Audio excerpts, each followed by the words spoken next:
Welcome to Search Talk Live with search engine optimization and marketing experts Robert O'Haver and Caleb McKelvin, powered by the Robert Palmer family of companies. We're back and welcome to another episode of Search Talk Live. I'm Robert O'Haver. With me today is Caleb McKelvin. Caleb? What's going on, man? Not much. Really excited to be in studio today, Robert. We've actually kicked off 2016 with some pretty awesome shows, and we're going to keep that momentum rolling today. Yeah, man. Those of you that are first time tuning in to Search Talk Live, want to give you a little bit of information on the show. We sit here and we talk about every week from Tuesday 3:30 to 4:30 Eastern Standard Time. We talk about digital marketing, search engine optimization, social media, conversion optimization, you name it, we talk about it. You want to call in, you can call us at 855-722-0006. You can call in with your questions or topics you want to talk about. Today on the show, we have a special guest.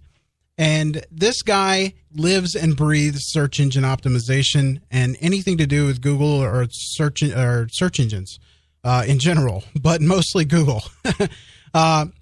And he is one of my main sources for where I get all my information and how I learn things. And with us today is Barry Schwartz. Barry, how's it going, man? I'm good. How are you? Thanks for having me on the show today. Yeah, I'm glad to have you. Thanks for being with us, for sure. Yeah, and thanks for taking the time to spend with us and give us your insights. Yeah. Yeah. Anytime. No problem. If you don't mind, Barry, just to kind of kick things off, because we do have a large audience with different backgrounds and kind of different listeners, could you just tell them a little bit about yourself and what you do? Sure. So I do a lot of different things, but specifically in the search marketing world, I write about search engines. I've been writing about search engines since 2003, and I cover. Well, that means search engines, typically Google, because Google is the most sought after search engine for SEOs and webmasters, but right. Anything really search. My specialty is on the organic side, the free listings you see there. And I cover it at Search Engine Land and Search Engine Roundtable in fairly in-depth. And I probably write about, on average, 5 to 10 stories per day, mostly around Google organic search. Yeah. Man, that's incredible. That's a lot of writing. A lot of writing. God. Yeah, but it's fun. It's actually a hobby. It's not a job. So. Right. Very cool. You keep telling yourself that, right? Right. It is. Yeah. It is. If it doesn't pay the bills, then it's not a job. Right. Right. So let's go into what's going on right now with Google. What information can you share with us? What's going on with Google? Something's always going on with Google. The biggest things in the past couple of weeks, I guess. Yeah. So you want me to narrow it down to that? Yeah. So people are still waiting on this Penguin algorithm to update. So that's one of the big things that people are waiting on. It hasn't happened yet. It hasn't happened in over a year now. But people are waiting on that. We're expecting it to happen any day.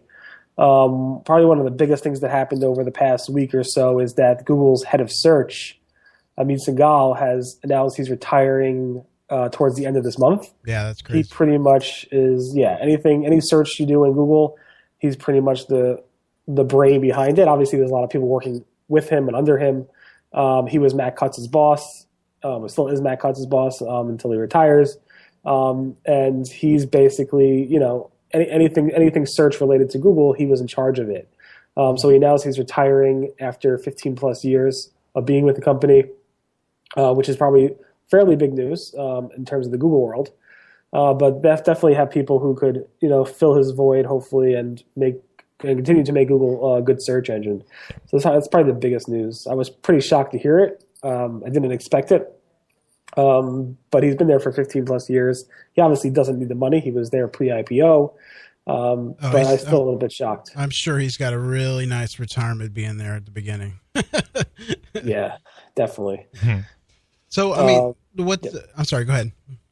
No, I mean, there's lots of topics I could discuss. I could just keep reading off some of the news that I've covered over the past couple of weeks, but yeah. Well, what are your thoughts on with Penguin coming out? We don't know when, but people that have been in the penalty in a year now. So I mean, I mean, it's just not fair, to those people. I guess they did what they did wrong, but one of the things I'm looking forward to is when that does come out, it's supposed to be automatic update. So we won't have to wait a year anymore. We won't have to wait 6 months or whatever it may be. And those people that are in penalties can get, recover quite fast is what I would imagine. What do you think? Right. So the next Penguin algorithm should be, at least according to Google, what's called a live or ongoing rolling continuous update. And what that means is that, let's say the Penguin 4.0, which is, I think, the next version of Penguin, that's going to be real-time or continuous. When that's released, let's say it's released tomorrow, if you go ahead and fall into the Penguin penalty after that release, you should be able to come out of that fairly quickly because Google will update their Penguin scores or whatever it is as soon as they crawl those links and find those links have been removed or no followed and so forth. So it should be fairly quick. I would say instead of waiting now over a year, you probably have to wait weeks. I mean, it really depends how fast Google crawls those new pages and links and how fast they pick up on your disavows and so forth. But it should be fairly quick for people who are either penalized by it or trying to recover from it. They should know fairly quickly. Man, if it takes a month, it's better than 12. Oh, absolutely. Yeah, I mean, it's interesting. The question about, do they feel bad? Does Google feel bad that if you were penalized by this algorithm and it's over a year later, I think October 2014 was the last time. I have to look it up. And do they feel bad that these sites, of course they did something bad. They did something that they shouldn't have. They purchased links. They did techniques that got them in this trouble in the first place. Yeah. But how long should they have been punished for this? That's the big question that people ask. And is it fair that Google's punishing people for such a long period of time? And I don't think it's more of like Google's trying to say, hey, I'm going to punish you for 2 years. I think it's more of a thing of like they have to make sure their algorithm, when they release it and they update it, that Penguin is working correctly. And I guess it's been a challenge and they've been working on it and it's just taking much longer than they expected. Well, I'd rather get them to get it right before they release it. Absolutely. But, yeah. And what was the next thing you were going to say? No, that's true. Obviously they want to get it right, but is anything really 100% right? So the question is does it have to be good enough or does it have to be at what point will it be good enough? And what's the delay? As far as I knew, the only reason they didn't release it towards the end of 2015 in December was because it was December, because Google didn't want to release something right during the holiday season, the holiday shopping season, and her businesses then. So they held it off. And it should have been released, I thought, early January because it was just ready to go. It was just they were just holding it for a code push. Yeah. But I guess not, because it still hasn't been released. They said it should be within the first quarter now of 2016. But they also told us, dates and so forth back in 2015, and they did not hit those marks. So again, we're all waiting for it. Obviously, if you're going to get hit by it, you're not really eager for Google to update their Penguin algorithm. But those who've been waiting for a really long time do want to see something changed. Yeah, but it works on the other end as well, because someone that's doing, black hat techniques or whatever with their link building, they're going to get hit more faster than they would normally. So they would have to. I mean, as soon as Google picks up on gets the red flag, you're going to get those. They're going to be found out very quickly, which is good, which is what we need. Right. So there's pros and cons, and if you're doing anything on the more risky side in terms of link acquisitions or link building, then you're probably a little bit nervous about it. At the same time, there's lots of companies, SEOs out there, that are focused on penalty recovery. Mm-hmm. And for any company that specializes in Penguin recovery, to not have any results after a year and a half or so is pretty upsetting for their clientele. Yeah, absolutely. Now, if you're just tuning in, you're listening to Search Talk Live with Robert O'Haver and Kayla McKelvin. You can call into the show, 855-722-0006. Hit option 1. You'll be shot over to our man Dave, who's managing the board and the phones today, like he does every Tuesday. We are sponsored by the Robert Palmer family of companies, robertpalmercompanies.com. Check it out. If you got questions today, we do have Mr. Barry Schwartz on the show today. So please tweet at us at Search Talk Live. Call on in with your questions. We got an awesome resource today, and we really appreciate Barry joining us. Now, Barry, we've seen these lists kind of consistently. They come out at the beginning of every year. What can you expect in 2016 with SEO, with digital marketing, social media, so on and so forth? Some of them are kind of very repetitive. Some of them do bring some information that's very useful. But from your perspective and what you've seen, because you're very hands-on pretty much all day, every day, what are some trends and what are some strategies that digital marketers and SEOs really need to focus on as they're moving forward throughout this year? Right. So, yeah, the basics don't change. Obviously making great content, being the best website you possibly could be, being better than the competitors, making something useful, et cetera, all that, lovey-dovey stuff when it comes to SEOs talking about. So let's skip over the basics and the fundamentals that haven't changed in forever. Let's talk more about the up-and-coming trends that you probably saw in 2015, and you will see more and more in 2016. So obviously, going back in 2014, you have to be mobile friendly. Right. If you're not, that's now I would consider mobile friendly. The mobile friendly algorithm, even though it doesn't make much of an impact on your search rankings these days, you got to be mobile friendly. I think they're going to probably tweak that. In fact, I've been seeing some tests recently by Google in terms of upping the score or the weight they're assigning to the mobile-friendly algorithm. Actually, I posted about it this morning. There's Mozcast and different AccuRanker and different tracking tools have noticed significant changes that are being tested by Google in the mobile search index. So I wouldn't be surprised if they tweak that algorithm to say mobile-friendly is even more important. So again, make sure your sites are mobile-friendly, not just because of the algorithm, because the vast majority of sites are seeing a huge percentage of their visitor share, their usage on their site to be mobile users, and that's a major and important thing. Right. So definitely go make sure your site's mobile friendly. That's something basic. I would put that in the fundamentals bucket. Have you seen that have you seen that with your own site with the stuff you do? When you check the analytics, is a big majority of it mobile? So my corporate website is well over half of it is mobile, which is. But I do have we do a lot of mobile development. So a lot of the apps we have and so forth are mobile. Okay. In terms of the Search Engine Roundtable, it's pretty mobile. It's about probably 30% mobile traffic on the website. It is not responsive. It's a mobile template, but I actually have designs out for both to be responsive. It doesn't really make a difference as long as you code it properly and it's mobile friendly. That's all that matters. Right. But definitely that share is going up. Google has said over half of their searches globally as well as in the US are mobile generated. So if somebody's searching for your keywords, they're more than half as likely to be searching on a mobile device than not. In general, obviously there's segments of local based searches versus searching about IRS topics or whatever it might be might differentiate between mobile or desktop based.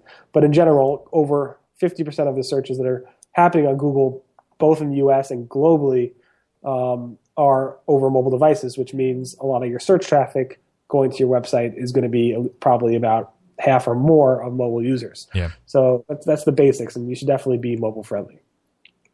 In terms of other things I think people should look into in terms of new areas is, one is Google app indexing.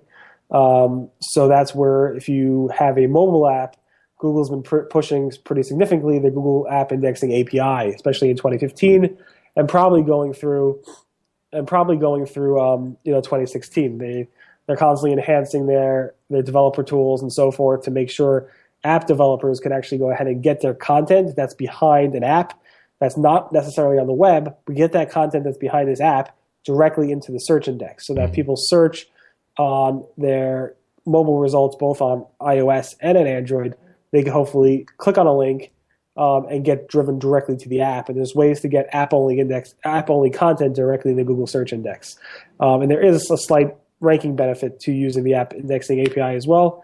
So definitely look into that. I think that's just going to grow in 2016 and 2017 as more and more people download more and more apps and use more and more apps. So for example, if Walmart, somebody did a search for Walmart on their mobile device, then that app would pop up with the brand, right? Well, that's like the old-fashioned example, I guess, if you call it that. It's more about doing a search for like a generic keyword, not a navigational keyword, but more of like a keyword, like a generic keyword, like how to do whatever, or looking up restaurants that find me Chinese food, local Chinese food, or whatever. Gotcha. A generic keyword might be. The content in an app might surface above content on the web. Gotcha. So if you click on, let's say you search for Chinese restaurant, and you're on your mobile device and you have a mobile restaurant app like, Yelp or whatever, and you click on the Yelp app result might come up higher than the web result. Gotcha. So that's something to think about. So it's just as important to SEO your app page as well, right? Right. They're not necessarily pages and apps, but yeah, you definitely want to use it's fairly easy actually. It's basically a pretty simple API, and you just go ahead and plug in that information into the API, and then you send it over through the Google Search Console and through the Google Play Store, and it's pretty easy to do. So I would definitely recommend, if you're thinking about building an app, make sure you build it with Google App Indexing in mind. And call RustyBrick. You don't have to call us. You call whatever. And also, there's also this Google AMP, Accelerated Mobile Pages. And I'm sure if you listen to any Googler these days, I would say about 20% of what they talk about is AMP. And AMP is basically their new, I guess it's not theirs, but it's like a standard that they're pushing to speed up the web. Right. They want web pages to load very, very fast, faster than mobile-friendly web pages. And this accelerated mobile pages is this code framework that allows for it. Google is launching this later on this month in February, later on in February, in their mobile search results, specifically around news content. So I guess the first would be Google News publishers that are deploying AMP-related pages. And if you have AMP-related pages, you're going to first see that come up in the news carousel on mobile devices. Nice. You'll probably see an AMP icon. You'll probably see more of those AMP-related pages ranking higher in the search results. It's basically Google wants fast pages, and the Google solution for fast pages is for publishers to use accelerated mobile pages as a protocol. And they've been pushing this more than almost anything else I've ever seen. They keep pushing it and pushing it. They do constant webinars. They are constantly, calling news publishers to go ahead and do this. So I would definitely, if you're a news publisher, I would definitely look into this. If you're not a news publisher, I wouldn't be surprised by the next 6 months or so, they're telling e-commerce sites and any type of website to actually use accelerated mobile pages for a protocol. Right. I mean, is it something that can be easily integrated into the site? Is it a redesign in this case, or is it a plugin for WordPress? I mean, do you know anything about that? So accelerated mobile pages is it would be on a separate URL, so it would kind of be like the mobile dot whatever. Or you might want to call it amp.yourdomain.com / whatever the URL is, and it'll be like having a canonical URL for the main page every single page itself would have its own version of this AMP page. Gotcha. And it's basically creating a separate website for your website that's AMP friendly, if you want to call it that. Gotcha. And then you use the canonical tags or different rel canonicals to actually go ahead and reference, say this page could also be found on this AMP URL and vice versa. So that's the way it works. Is it easy? It's basically creating another website. You have to worry about how the ads, the analytics. It's fairly cumbersome, but if you have a good development team, it shouldn't take them too long to do. Mm-hmm. It's on a page-by-page basis. You don't have to do it for your whole site, but again, it's something that news publishers 100% should be looking into this and thinking about going forward with it.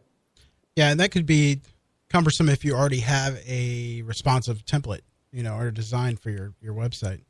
It's just basically it's using your CMS to create another version of your website. Right, so it's basically not building your back end again, but building another front end for your website. But Google gives you a lot of tutorials and code bases that you can actually use. Gotcha. Okay. Caleb, you got another question? Very cool. Yeah, so just like you said, you write a lot. And of course, I don't like using the term quality content. I kind of think that's not really up to the standard now. It's all about, I think, value. So how do you really judge whether a piece of content is valuable? What does that look like to you? Not necessarily in the SEO industry, writing about it, but just kind of across the board, because I mean, it's all about the value of the content, what the type of information you're providing, is it shareable? Is it linkable? Kind of what does that look like? Right. So every day I publish on Search Engine Land's what's called a search cap. It basically includes content that I find throughout the SEO or search marketing space that I find people should read outside of stuff that I cover. So it's basically, here's the stuff we cover, and then here are links to other stories that we didn't cover but should get a look at by search marketers who are subscribed to Search Engine Land. I guess threshold or my measurements for figuring out what should be included in there are a couple things. One, if it's new or not, like is a topic that somebody's covering something that I haven't seen before? Is it like a brand new topic? If so, then maybe I should cover it. And if not, then I'll include it in the search cap. So everything, obviously, new discoveries are cool. Second thing is content that has good data in it. Useful, unique, maybe use cases or case studies or whatever that have useful data behind it. 3 would probably be, how-to articles, like refreshing people how to do X, Y, Z in the SEO or search marketing field. Maybe some, very detailed analysis of certain things. So anything that's very useful, I wouldn't just I wouldn't just include stuff that's rehashed over and over again. Right. But at the same time, new data or new information or very good case studies on how to do stuff, I would actually include in the search cap. Very cool. Yeah. Now, for like finding content ideas or trying to freshen up content, is there any specific tools that you use that somebody out there may be struggling to come up? Whether you're writing about SEO or writing about trying to find the latest trends and technology and whatever niche it may be, any good or suggested kind of tools to use or ways to find out those good content ideas? Yeah, so I use a bunch of different techniques, stuff I've been doing since day one. Obviously, I subscribe to a lot of RSS feeds, so a lot of blogs. I'm subscribed to a lot of industry blogs, so small blogs in the search space. I subscribe to different RSS feeds in Google News related to certain keyword topics that I like to cover, obviously like paid search and SEO and different names in the field like Matt Cutts and so forth. I also I spend a lot of time in the community through discussion forums like Google Webmasters Forum, the Webmaster World, and there's tons of forums I actually go through on a daily basis to find what the SEO community is talking about, because they are often able to find stuff, in the trenches and so forth. So I like to find new information through those channels, as well as on Twitter and Facebook and so forth. Social media is filled with great ideas and discussions. So if a lot of people are saying, hey, it looks like my rankings dropped or my rankings went up, that's usually a sign. If there's a significant number of users who are saying that in social media and Webmaster World and different forums, that's often a sign that there is some type of Google update going on. And then I'm able to look at other metrics to see if that's valid or not, as well as what people are talking about and different topics and so forth. So I like to use the community itself mostly, through discussion forums and social media to say, hey, this is what the community is talking about. This is what's of interest. This is what the experts in the trenches are actually saying. It's time for me to pull that out for a wider audience so they can actually learn that information and discover it without having to be involved in those little nitty-gritty discussions within the actual community itself. Yeah. Gotcha. Yeah, let me ask you this. You pay attention to black hat forums and stuff like that. Have you seen any kind of like switch into from lots of talk to are those places not so busy anymore? I mean, what's the take on that? So most of the real black hat stuff is password protected, behind locked doors, and so forth. I personally will only surface content that is publicly available, not behind a password or Gotcha. publicly seen. In terms of that, the forums definitely have died down a bit in terms of different forums out there. There's certain forums that have been very popular that are no longer popular at all. Right. Discussion forums themselves is kind of like an old-fashioned media, but there's definitely the Google Webmaster Forums, the Google Web Search Forums, the Google official forums is very, very active because people are looking for help and advice. Sure. Social media has picked up in the area of discussion forums in general, so looking through Twitter and Facebook and different public-facing social media areas, it's very useful, at least to have that conversation. And people obviously doing podcasting these days, like you guys, video hangouts and so forth. So there's lots of public, community interactions going on. It just might not be happening all in the forums themselves. It's also happening in other medias, such as social media and, podcasting and other areas like even Slack and so forth. So there's a lot of cool ways to find this information. I do miss the forum days, but there's definitely certain forums that are still fairly active, like the Webmaster World and Creative Site forums and a bunch of other forums that are out there that are fairly active. Yeah, and I just don't understand how you do it. I mean, there's just so much information that you digest every day. Yeah, I don't know how you do it. Yeah, it's just a bunch of tools that I've set up that track, certain discussions by certain people. I use the recent post things a lot. I have a set of like a few hundred bookmarks that I check every day. And I know I'm very, how do you say, I'm very predictable. I have a very specific and rigid routine that I usually stick with. Yeah. I usually send out the Search Engine Land topics that Search Engine Land writers and Marketing Land writers should write about by around 6 a.m. in the morning. So I go through all my feeds before 6 a.m. and send out the topics saying this writer should write this writer should write that. Of course, I miss stuff, but I do that by like around 6 a.m. By 7 a.m., I'm going through all the discussion forums and so forth. I'm usually finished with that by around 7:30, 7:45 a.m. And then based on all that research through the RSS feeds and discussion forums and social media, I'll come up with a list of stuff that I want to pull out and write out the Search Engine Roundtable, which I do between around 7:30 and 9 a.m. And then by then, I'm pretty much done for the day. And then I do my main job throughout the rest of the day. Right. Wow. Well, what I do, my routine with your stories, if I don't have time to read the stories, usually at the end of the week when you do your video, I go through the recap. And then if I see something interesting that you recap on, I jump to that article. So it's just time. It's more time. Very gives me more easier to get through and faster. But it's definitely right. So that weekly video, I try to summarize the main points that the more important stories, and then I do a monthly recap of what happened with Google in the Webmaster SEO community, which cover all the more algorithmic and organic changes in Google. And I do that monthly, usually sometime between the 3rd of the month to about the 6th of the month, where I do a recap of all that as well. Very cool. Awesome.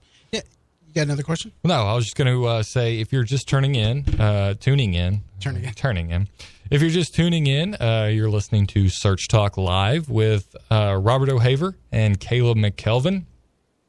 We are joined today with Mr. Barry Schwartz, a well-known and well-respected SEO expert, provides a lot of knowledge, a lot of tips and information. Search Talk Live is brought to you by the Robert Palmer family of companies, where you can go to robertpalmer.com and robertpalmercompanies.com and check out everything. A lot of stuff, good information, and good resources for you. If you want to call on in with your questions, you can with 855-722-0006. That's 855-722-0006. Please choose option 1, and our man Dave will get you on air. We'll ask our questions to Robert and myself and Barry, or you can tweet at us at Search Talk Live. So yeah, call on in and get your questions in. Yeah. So, I saw a recent video you did, and someone referred to you as a journalist. Do you not like being considered a journalist? Well, I write, but I'm not. I didn't go to school for journalism. I make lots of spelling mistakes and grammar mistakes. I write just because I want to keep track of stuff. Yeah. Because things are changing very quickly in this industry. Yeah. I don't necessarily write for profit. I write. It's not like a profession per se. Yeah. I understand. At the same time, most of what I cover is referenced by most of the SEO community and SEO world. So because of that, I guess I might be seen as a journalist in their eyes, but I wouldn't consider myself a journalist, although people would probably say otherwise. Well, journalists are held at a certain level, so I mean that's kind of flattering, isn't it? No, it is. It's definitely. I guess it's flattering. I just, no, you're right. It's definitely a nice thing to hear. But I guess I just have so many hats on in terms of what I do. Sure. That journalism isn't. Again, if it's a hobby, do you consider yourself like it's not a professional thing? So, Right. It's fun. I enjoy it. And I don't proofread what I write. So I hit publish and that's it. People will say, "Hey, there's a typo. I'll fix it." But outside of that, I don't necessarily proofread it. I really do write fairly short articles. Sometimes they get hit by Panda. No, I'm just joking. I once got hit by Panda. But at the same time, I do cover important topics that many people wouldn't even see if I didn't do it. So it's definitely a good reason to be called a journalist. But it's not a negative thing. It's not I do what I do not because it's journalism, just because I enjoy the field. Yeah. Right. Gotcha. Very cool. Now, I want to switch gears a little bit here. I think we might have a caller, but hold on. He's taking down the information. But I wanted to talk to you a little bit about SMX. I mean, you go to all of these different events. But hold on. We have a caller. Before we get into that, we have Monica on the phone. Monica, are you there? Yes. Hi, how are you today? Good. How are you? Good. Do you have a question for Barry or one of us? Yeah. Hi, Barry and everyone. Hi.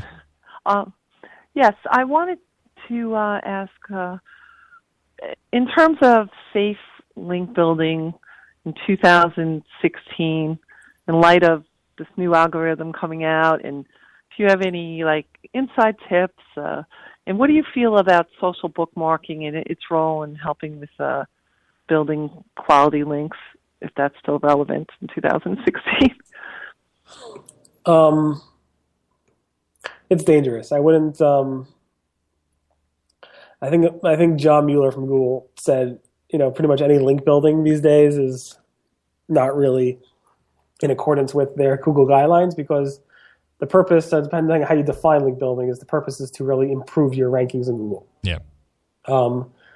If you're doing, you're building content that attracts links naturally, without going out of your way to say, "Hey, I'll trade you a link," or I'll give you money for this link or whatever. But if you're building something that attracts links naturally, then it's fine. The only way I've never paid for a link before. I've never done anything to ask people to link to me or anything like that. I've never sent an email saying, "Please link to my websites." What I do is I try to write really good content that gets a lot of links, not because I really care about the links. It's just because, I try to write good content that's useful for people. I try to build tools that are useful for people. So my company builds a lot of apps for third parties as well as for the community. And we built a lot of cool apps that are very, very unique in the area. And because of that, we have lots of links to our website related to the topic of those apps. So when I think about it, it's like, SEO is that topic of link building and, acquiring links. And to do it in a way that you either have to buy links, or you're selling to your clients a link building package, or you promise them you'll get 15 links per month from PR or whatever, that's the wrong way to go about it. What you should be doing is pitching them content or tools or ideas that they could actually implement on their website, or link to from their website, which their customers or their users or visitors would find useful and then want to link to. So when Google, an example is when Google Glass came out, I jumped on it. I'm like, oh, let's build some cool tools for this community, that community. And I thought of a unique way to actually use the technology to build something that's useful for somebody who's using Google Glass and is within a specific community. And then I published the information on my website. I put on photos and descriptions of how it works. I told people how to install it, and what I did was then I emailed out to the press TechCrunch and different like tech bloggers saying, here's a cool app that we just built for Google Glass. Here's how this is how it works and so forth. And here's more information linking to my website. Some of them picked it up and say, hey, here's a cool app. They covered it. They linked to my website and so forth. But the purpose for me for doing that wasn't about I want to get links to my website. It was about I want people to see how cool this thing is and that we built, and I want them to experience it by having them download it. It didn't make me any money per se. It definitely got us, visibility, both in terms of people finding out about my company, as well as it got a lot of links from these quality sites. But my main purpose wasn't about the links. It was more about getting something out there that's useful and fun for a specific community through something that I built, either content-based or application based. Yeah. So I would think when you do link building these days, it really shouldn't be about selling selling links to clients. It should be about figuring out unique and clever ideas to get them in front of more and more users, either through building something cool that's useful or through unique content and so forth, without the metric of saying I have to get you X number of links per month or something like that. Right. Right. Caleb, you want to add to that? Because you do quite a bit. Yeah, no, I think Barry hit it on the had made a very good point. I think if your sole, your sole strategy is to go out there and get links and all that kind of stuff, you kind of have the wrong mindset. You kind of need to focus on your own content.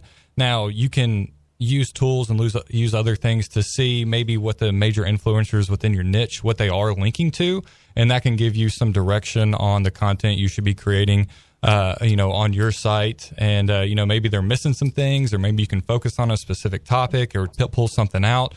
But I definitely think you need to work on creating that valuable content, something the user can engage with, and interaction. I think interaction is going to be a big thing with content. We kind of users kind of love that, but you need to work on your own content and creating that value within that content. I think it's going to be create itself as linkable.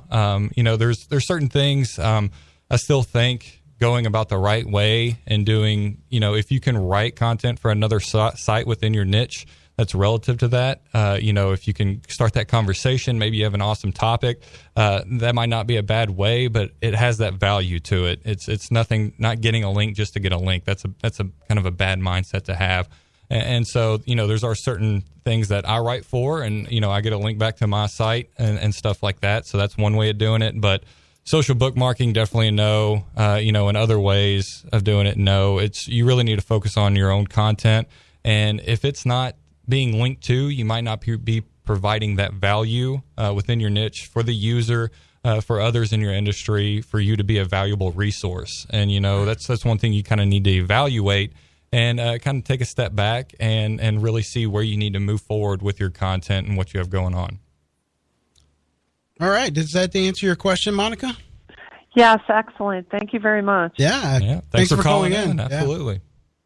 Yeah. All right. Now, back to what we were wanting to talk about. SMX. Now, you've been to pretty much all of the SMXs, Israel, New York, California, all those, right? I've been to not all of them. I've been to many of them. Okay. They're all over the world. So I've been to pretty much all of them in the U.S. and then some of them overseas. Yep. Right. So I mean, what can one? I mean, we have a lot of listeners that are in agencies, that are SEOs, consultants, social media, content marketing people. What can they expect if they go to these type of things? To SMX? Yeah, so it's pretty straightforward. There's a pretty detailed agenda. So if you go to just Google XMX, the next show is XMX West coming up March 1st in San Jose, California, and right next to the Google headquarters. So there's a pretty detailed agenda there. Each show is slightly different, but the XMX West show is a pretty well-rounded, overview of all the SEO topics, latest and greatest on the SEO topics, as well as the paid search topics, as well as some social media topics. I'm pretty much focused on more of the organic stuff at the show, but you'll get a lot of stuff about the stuff we talked about with AMP, accelerated mobile pages. Yeah. You'll get stuff about app indexing, both for iOS and Android. You'll get some of the latest stuff on the most and latest and greatest on advanced SEO topics. Those are three topics that I'm specifically moderating at that conference. Nice. But you also get tons of advanced topics on paid search, around both Bing ads and Google ads. You'll get stuff about links and how to make sure your site's, doing well around links with, like, obviously all the stuff around link audits and so forth. And of course, all the fundamentals as well you'll get. But you'll get a very nice mix of both basics, intermediate, and very advanced topics across SEO, paid search, and so forth. Yeah. I pretty much focus more on the advanced SEO topics at the conference. But what I'm really looking forward to is the Google Dance is returning. It's been many years since we had the Google Dance, and Google was nice enough to bring over 500 people from the show to the Googleplex to have a party at their campus, which is something we haven't done in a long time. Very cool. That's awesome. What and they also have the boot camp too, right? I think Bruce Clay puts it on, right? There is a boot camp. I'm not too familiar with it, but I think they're called workshops or something. Mm-hmm. So if you go to the XMX website, it looks like SEO. Bruce Clay is doing an SEO training class. Looks like Certified Knowledge is doing something on AdWords. Looks like there's a local panel. There's a bunch of accelerated workshops that you can go to get more one-on-one kind of help as opposed to lecture-based help. Yeah, I think it's really cool because I think anybody walking out of there becomes really knowledgeable on all topics. It's just it's a lot of information. It's good information. Yeah, I definitely recommend it for anybody who's just getting into the field. It's definitely a great way to catch up very quickly on what you need to know. And then it's great for more advanced people to, also catch up on more of the advanced topics as well as do the networking to make sure you meet the right people and so forth. The opportunity to go to Google's headquarters and potentially talk to a Googler directly is also pretty valuable in terms of having that connection. And it won't necessarily get you out of a penguin penalty or anything like that, but it's definitely good to meet the people and see the faces and understand what they're going through and why they're doing what they're doing. Yeah. Man, sounds exciting. Well, hopefully you guys can make it out there. Yeah, we're going to try. We're working on it. We're going to make it to one of them anyway. Is the advanced, obviously it's advanced, right? You're not learning beginner stuff, right? There's a mix. So XMX West is a mix between beginner stuff and advanced topics. Okay. There's also an XMX Advanced show in Seattle, I think in June, mid-June or something like that. That is only advanced topics on SEO and paid search. So if you are fairly well knowledgeable already, then you should definitely go to the advanced show. It's definitely that. It's very, very detailed. It's a 2-day show as opposed to a 3-day show. And I don't think there's anything basic in that area. Yeah. Yeah. It's probably one of the largest, right? XMX is, I think, it is the largest search marketing show out there. Yeah. And what's their website over there? If they want information? You could go to, I think now it's on marketinglandevents.com or just Google. If you Google XMX, it should come up. Okay. Yeah, if you just Google XMX, it will come up. Gotcha. Awesome. Got anything else you want to add? No, just if you're just tuning in, once again, listen to Search Talk Live. We had a great question earlier. If you do have a question, 855-722-0006. Option 1, get your questions in while we got Mr. Barry for the next, about 15 minutes or so left in the show. Yep. So get your questions on in and get some great insight into digital marketing, SEO, social media, and all that good stuff. Make sure to visit robertpalmercompanies.com and shoot on over there. But yeah, we got Mr. Barry right now. So, or at Search Talk Live on Twitter. Hey, Barry, I just got a question in. This guy has an e-commerce site. He wants to know when his product is discontinued, okay? Like if he has or he sells out of it. He wants to know, should he just 404 the page or should he 301 redirect that to another page? So it depends. Let me bring up the topic there. I know I covered this. Google said what you should do with it. Hold on a second. Trying to find it, but basically it depends on the scenario of what those products are. E-commerce, Google. How fast he brings us up. I don't know it by heart, but Okay. In short, if the product's going to come back and you get it back in stock, then don't do anything. Just say the product out of stock and Right. leave it serving up fine. I believe if you have an exact, match SKU for that, it's just different color or something, you could 301 it or something. Yeah. Um, If it's typically total probably- discontinued. If it's total discontinued, I would probably 404 the page and say it's no longer available. Right. So maybe a custom 404, right? Yeah. So, so you definitely want to. You could show related products on the page, and say it's out of stock, and then if it comes back in stock, you put it there. You probably will want a 404 on the page and have the the related stuff there as well. Right. You could even put on the unavailable after tag if you want to. Mm-hmm. Matt Cutts covered the topic back in March 2014. And I have a video, if you want to look it up, on March 18th, 2014, specifically with how Matt Cutts said, how do you handle out-of-stock products on e-commerce sites? But it really depends on the size of the site and if it's coming back or not, or if there are related products, you just probably put links to the related products there. So there's lots of scenarios. He actually spoke about it for 3 minutes or so. So it's a pretty detailed topic. Nice. Okay. Hey, do you know what the title of that video is, or did you have it in front of you? Or? The title of the video is "What Should Sites Do with Pages for Products That Are No Longer Available?" Okay, that should be easy to find. Okay. Anything else, Caleb? No, I think we got a lot of great information today. Yeah, man. Very awesome. I really appreciate you coming in, or not coming in, but listening, Well, or calling in and spending some time with us. It was pretty great. A lot of good stuff. Yep. No And problem. Thanks for having me. I appreciate it. yeah, and those of you that want to get up-to-date information on what's going on with Google, mostly Google, but search engines and algorithms and all that stuff, you can go to Search Engine Roundtable or Search Engine Land. He writes for both. You actually own Search Engine Roundtable, right? Correct. Yes. Okay. All right. Sometimes I get that confused. Yeah. But if you're new to the industry or advanced, you can find a lot of awesome information there covering the entire industry. So if it's not in your daily routine to get new information, it definitely needs to be. Put it on your save, put it on your bookmarks page, do whatever you need to go, but make sure you visit there on a daily basis. Yeah, and I just looked up the URL for SMX. It's marketinglandevents.com/SMX. So if you want to get information on that. Let's see. Yeah. I think we covered everything, really, right? Yeah. No, thank you a lot, Barry. We definitely appreciate you joining us and taking time out of your busy day and spending some time with us for sure.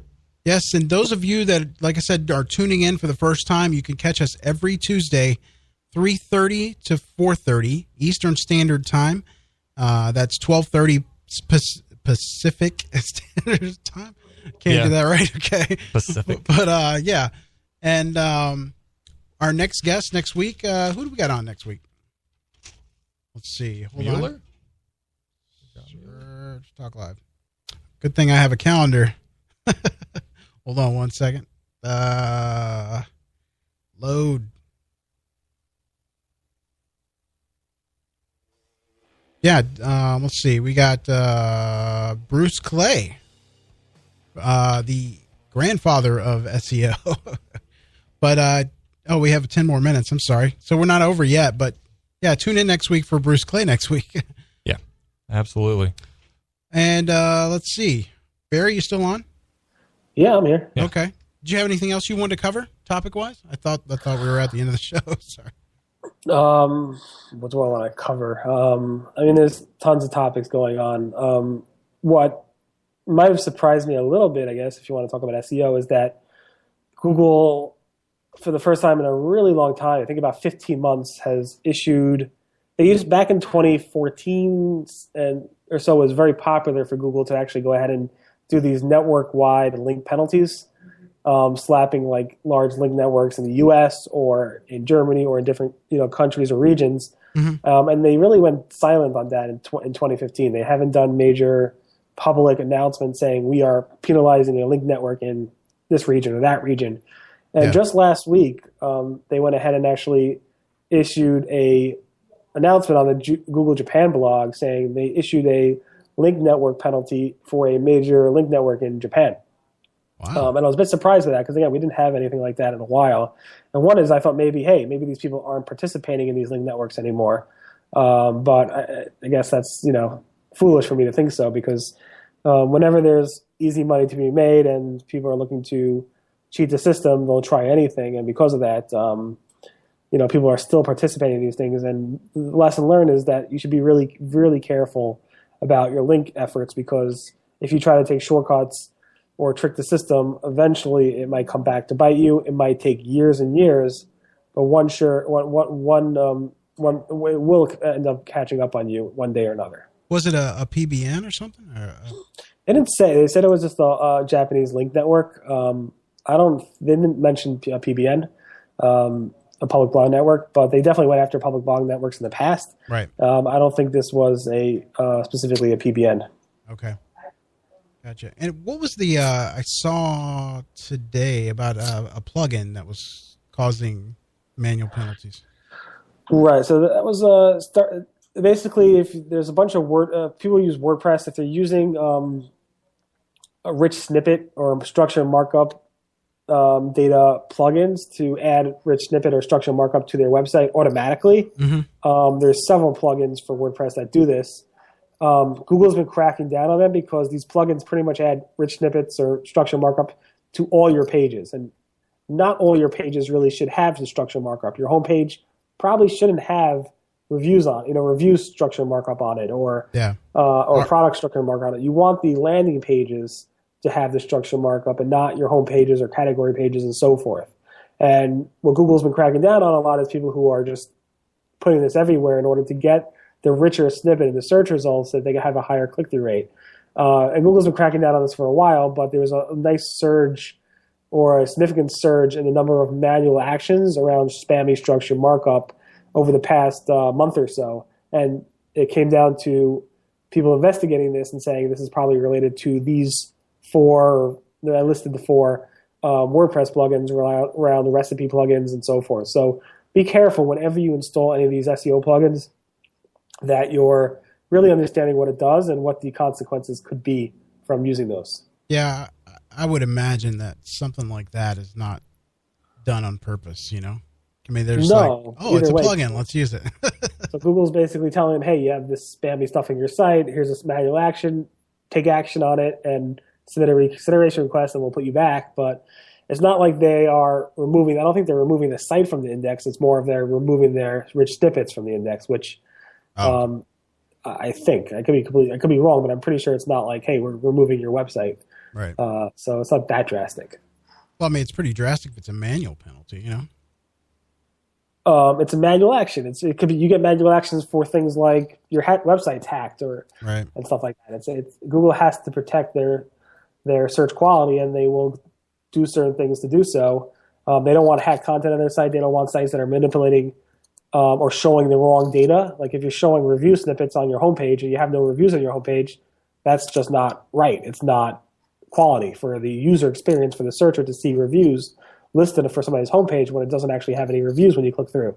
So Google's just doing it to make sure the quality of their search results are correct and good. And if not, and they will issue a manual action to say, hey, we've removed the manual, the structure markup and the rich snippets from this and this or all your pages because you're doing X, Y, and Z.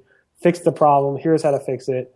And when you fix it, submit a reconsideration request, and we'll then bring you back into showing your rich snippets. So it's sometimes I would say with the structured markup manual actions, I think those are not as bad as having like unnatural links manual action or spammy site general spammy site manual actions. This is more of a technical issue that you can fix with your website as opposed to something that is link building or content issues and so forth. This is a very quick technical fix. Yeah. Just remove the structured markup from the pages that don't need it. Right. Fairly quick, easy.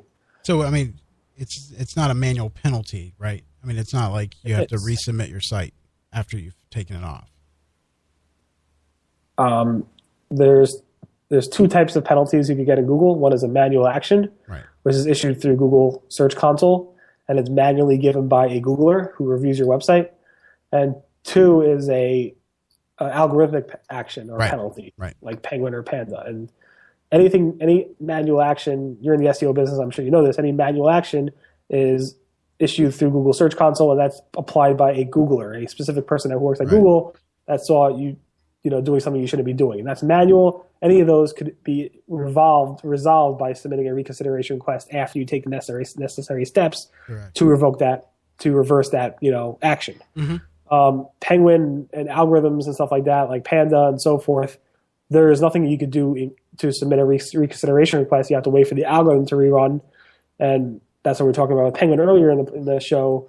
It could take a few months, or it could take years, and I would think that's more. I would think the Penguin algorithms and Panda algorithms are much more hurtful than these manual actions, because the manual actions you at least know what to do and you can submit a reconsideration request.